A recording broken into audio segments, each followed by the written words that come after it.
পৃথিবীর সবাই অঢেল সম্পদ ও সুখ শান্তির আশায় ব্যস্ত। দিনরাত পরিশ্রম করে কে কিভাবে অর্থ সম্পদ আয় করবে। আসলে অর্থ সম্পদ ও সুখ শান্তির উৎস হলো আল্লাহ তাআলা। তিনি যাকে যতটুকু দেন সে ততটুকু পায়। তিনি রিজিক যাকে ইচ্ছা বাড়িয়ে দেন, যাকে ইচ্ছা কমিয়ে দেন। মনে রাখতে হবে, রিজিক মানে শুধু খাদ্য সামগ্রী আর সম্পদ নয়, বরং জীবন উপকরণের সবকিছু। আল্লাহ তাআলা বলেন, যদি আল্লাহ তার সব বান্দাকে প্রচুর রিজিক দান করতেন তাহলে তারা পৃথিবীতে বিপর্যয় সৃষ্টি করত। বরং তিনি যে পরিমাণ চান তার জন্য ততটুকুই রিজিক নাজিল করেন। যেই রিজিক পাক না কেন তার থেকে আবার কমিয়ে নেওয়া হতে পারে। আল্লাহ তাআলা বলেন, নিশ্চয়ই তোমার রব যাকে ইচ্ছা তার জন্য রিজিক বাড়িয়ে দেন এবং যাকে ইচ্ছা তার জন্য রিজিক সীমিত করে দেন। আর অবশ্যই তিনি তার বান্দাদের সম্পর্কে পূর্ণজ্ঞাত এবং প্রত্যক্ষদর্শী। তাই যে কাজ করলে রিজিক কমে যেতে পারে তা থেকে বেঁচে থাকতে হবে। আর আল্লাহ তাআলা সবাইকে সমান রিজিক দেন না। তাই নিজেকে অন্যের সাথে তুলনা করে রিজিকের ব্যাপারে হতাশ হওয়া যাবে না। যেসব কারণে রিজিক কমে যায় তা তুলে ধরা হলো হারাম উপার্জন। আল্লাহ ইরশাদ করেছেন, হে মানব জাতি, তোমরা পৃথিবী থেকে হালাল ও পবিত্র বস্তু ভক্ষণ করো। সূরা বাকারা আয়াত নং 168।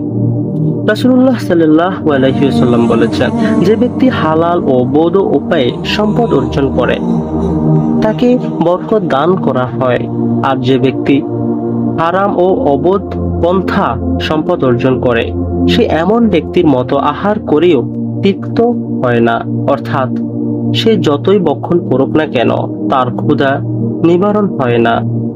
মিথ্যা কসম খাওয়া ও ধোঁকা দেওয়া। মিথ্যা কসম খাওয়া এবং মানুষকে ধোঁকা দিলে আয় উপার্জনে বরকত চলে যায়। আর বরকত চলে যাওয়া মানে রিজিক ক্ষতিগ্রস্ত হওয়া। রাসূলুল্লাহ সাল্লাল্লাহু আলাইহি ওয়াসাল্লাম বলেছেন, বেচাকেনা করার সময় তোমরা অধিক কসম করা থেকে সাবধান থেকো, কারণ মিথ্যা কসমের দ্বারা বিক্রি বেশি হয় কিন্তু বরকত ধ্বংস হয়ে যায়।